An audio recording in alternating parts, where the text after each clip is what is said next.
Amateur observers are increasingly catching unidentified objects flying over our moon.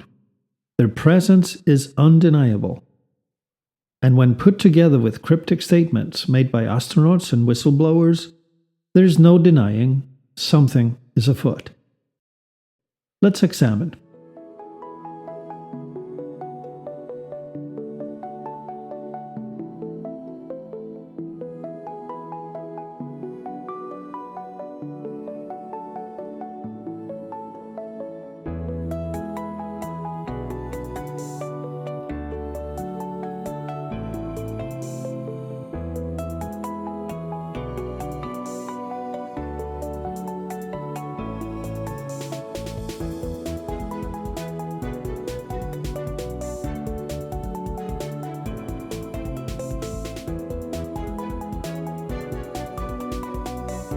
Hi everyone, and welcome to another episode of Code Blue, dedicated to all things unidentified, brought to you by bluebook.tv, the platform of the unexplained.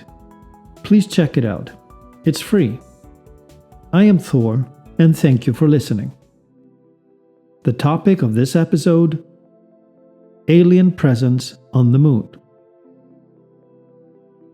Much has been made of the first press conference Neil Armstrong, Buzz Aldrin, and Michael Collins held, that compared to their giddy excitement before the Apollo 11 flight, looked solemn and subdued, as if they'd just seen evil itself and were all in danger.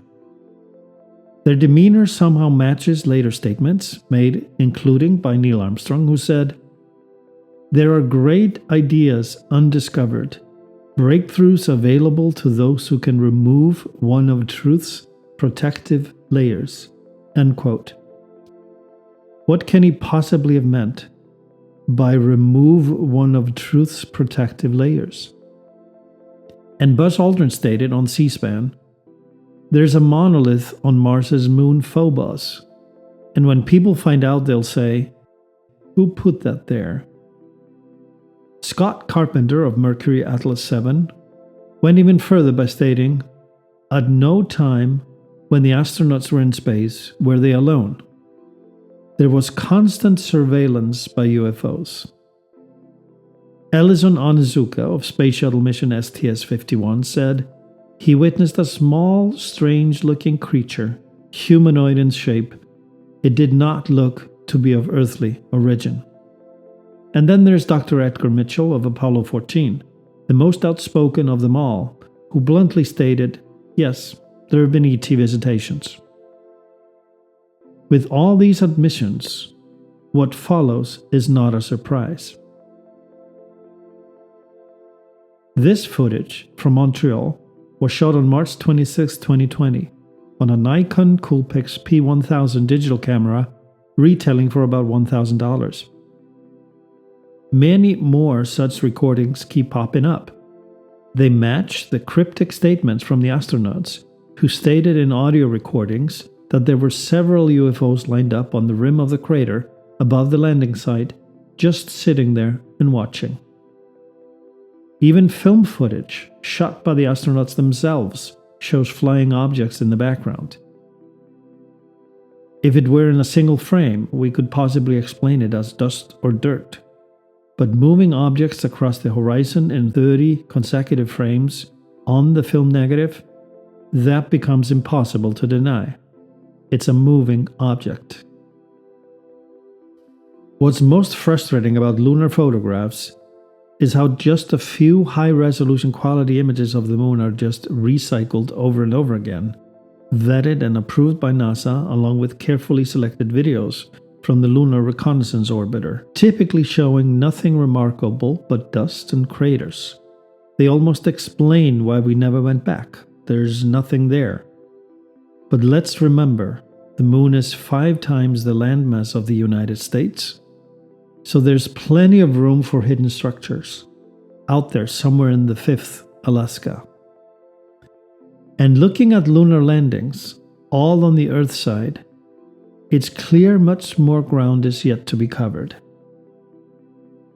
No one knows the challenge of low-quality lunar imagery better than Richard C. Hoagland, author and former science advisor to Walter Cronkite, and lecturer at NASA.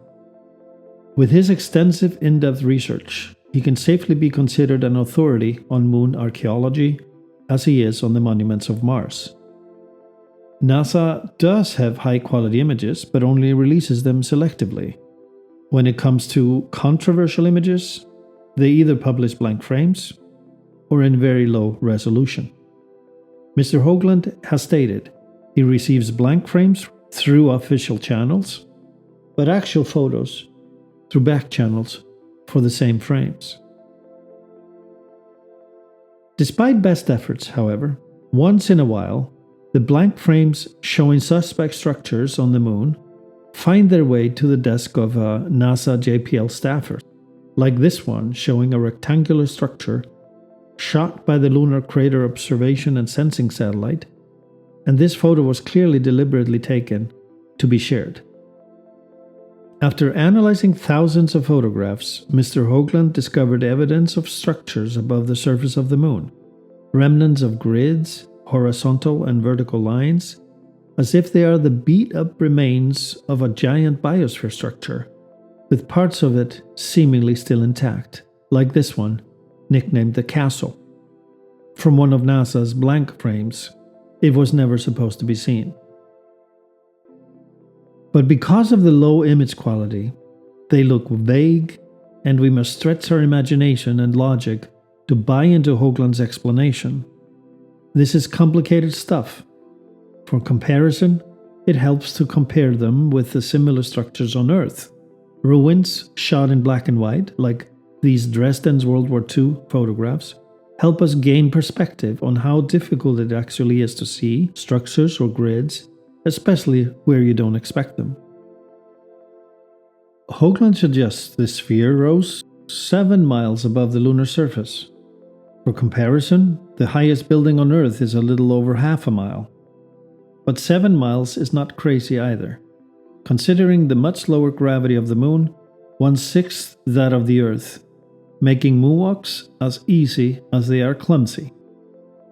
What supports Mr. Hoagland's theory, however, is that these photos, frames 4, 8, 5, 4, 5, and 6, were shot in a direction about 50 miles away from the proposed landing site for Apollo 11. And in 1967, Surveyor 4, tasked with finding the perfect landing spot, disappeared off radar, instantly cut off instead of fading out, suggested it was hit or that it ran into something 40,000 feet above the lunar surface, 7 miles high, on an approach path that put it right where the grid shows up in the photograph. Is it possible it flew straight into it? Finding this truth or not is actually easy. Our technical abilities enable us to just go there and examine it, if we agree to disclose it. The problem still is, as it were 50 years ago, we don't. Meanwhile, the quality of the evidence, the resolution of the photographs, remain intentionally poor where it matters. It produces favorable outcomes for those who want to hide the truth, making any theory about moon structures simply unconvincing, and those pushing their theories not credible. It enables skeptics to point to the obvious. Why don't these researchers have better photos to convince everybody? In concert with the Brookings Institute's report produced in 1959 to guide NASA and the US government on the question how information about extraterrestrial intelligence might and under what circumstances be presented to or withheld from the public, and for what ends.